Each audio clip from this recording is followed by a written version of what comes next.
కాలభైరవుడు క్షేత్రపాలకుడిగా ఉన్న దక్షిణ కైలాసం శ్రీకాళహస్తి. ఈ ఆలయాన్ని 1516లో శ్రీకృష్ణదేవరాయలు నిర్మించారు.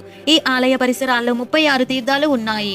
సాధారణంగా భక్తుడు భగవంతుడి పాదాల చెంత ఉంటాడు. కానీ శ్రీకాళహస్తిలో మాత్రం భక్తుడైన కన్నప్పకు కొండపైన ఆలయం ఉంది.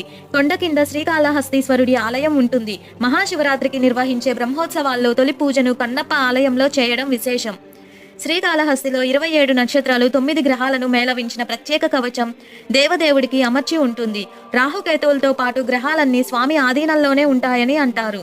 ఈ ఆలయంలో ప్రధాన ఆకర్షణ శిఖర దర్శనం.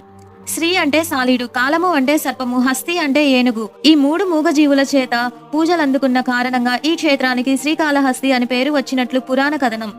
సాలెపురుగు, పాము, ఏనుగుల ఆత్మలను తనలో విలీనం చేసుకుని స్వామి స్వయంభువుగా ఇక్కడ కొలువై ఉన్నట్లు చెబుతారు. ఈ క్షేత్రానికి దక్షిణ కైలాసం, సద్యోముక్తి క్షేత్రం, శివానందైక నిలయం, సత్య మహాభాస్కర క్షేత్రం అనే వివిధ పేర్లు ఉన్నాయి. ఇక్కడ అమ్మవారు జ్ఞాన ప్రసూనాంబ తూర్పు ముఖంగా ఉంటారు. గణపతి ఉత్తర దిక్కుగా, దక్షిణామూర్తి దక్షిణ దిక్కుగా ఉంటారు.